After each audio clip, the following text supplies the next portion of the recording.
Yabuki Keisuke, the Vice Minister of Construction, who came to inspect the university hospital that was scheduled for demolition, is said to be a politician who will carry the future of Japan on his shoulders at the age of 30. Please be careful. The testing equipment at the university hospital often contains radioactive materials, so please put the safety of the local residents first. He reminded the president of the construction company. The president of the construction company smiled fondly and said, as expected of Professor Yamane, who is popular for his politics that hit the residents first. However, this demolition was carried out by our go-to group. After repeated inspections, I can't trust the go-to group. But the go-to group was your father. Keisuke's father, who passed away 5 years ago, was Go-to Keiichi. He built one of Japan's leading corporate groups in one generation. Keisuke had rebelled against Go-to Keiichi's cold-hearted methods since he was a junior high school student, and had never spoken to him since those days. Not only that, but he married his wife, Miyuki, when they were students, and even changed his surname from Go-to to Yabuki. As Keisuke was about to leave after checking the site, his secretary ran up to him and said, "Vice Minister, your wife has called." "Hello. What is it?" "Professor Yamane from the university hospital is waiting for you in the pediatric ward on the 6th floor. He is prepared to disappear along with the hospital, unless you show up." Keisuke was surprised by the call from his wife, Miyuki, and angrily told the president of the construction company standing next to him, "I told you there was no one here," he said, and entered the ruined ward with a few others. There seemed to be no one on the 6th floor, where Professor Yamane was supposed to be. In front of the elevator, the few people who had come with Keisuke ran left and right.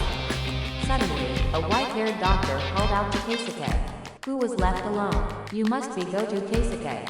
Maybe you're Professor Yamane? It's dangerous to be here. Grow up. Do you know me?" "Of course, your father. I don't want to hear about such a cold-hearted father. I've seen so many people fall into the abyss because of my father." "Yes, but the people you fell into were the ones who lost to your father in the corporate war. If you'd made one mistake, your father might have fallen.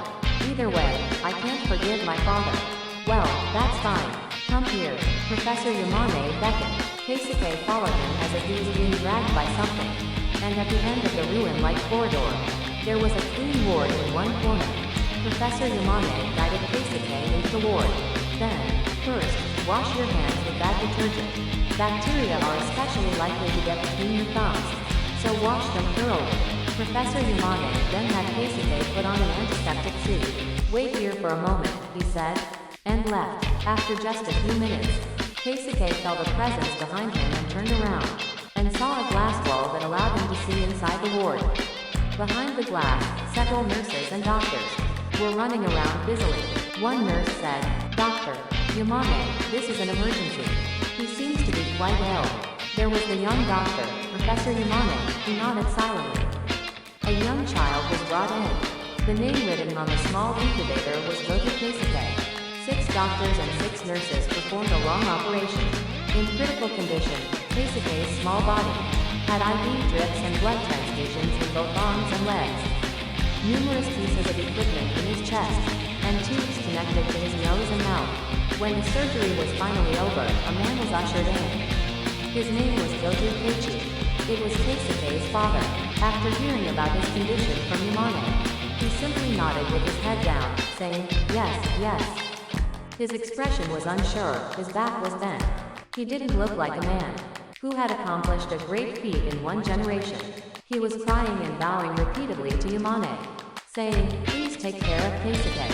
Keisuke came back to his senses, when several men came running back to the elevator, shouting, "Vice Minister!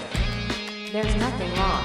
There's no one here." It's probably a threatening call from opponents of the blasting project. The men were reporting this in unison. Keisuke was surprised that he wasn't wearing a germ-proof suit, and was surprised again when he looked in the direction Professor Yamane had taken him earlier and saw only ruins. Feeling a bit tired, Keisuke returned home at 6 o'clock that day. "When I got home, my beloved wife Miyuki and my children welcomed me. My mother is still alive, though she's a little older." "Keisuke, how's work?" "It's going well, Mom. By the way, Mom, when I was a child, wasn't I taken care of by Professor Yamane?" "Yes, Yamane-san, he took care of me. He saved your life. As I thought, I met him today. You're lying. Yamane-san died the year before Dad died. He was Dad's only best friend. Dad always said that it was thanks to Keisuke that he met Yamane-san. It was after Keisuke got better. Dad's work got better. Before that, we were barely able to eat. Why didn't you tell me such an important thing, Mom? When Dad and I remember that time, we both cried. We said that if we were going to talk about it, we should ask Yamane-san to talk about it. But still, who told you about Yamane-san? Late at night, Keisuke couldn't fall asleep because he was worried about what happened that day. So he sipped brandy by himself. Miyuki, who looked apologetic to Keisuke, walked up to him and said, "I'm sorry, I've caused you unnecessary worry." Keisuke shook his head and said, "No, I'm grateful to you," and returned the smile to Miyuki.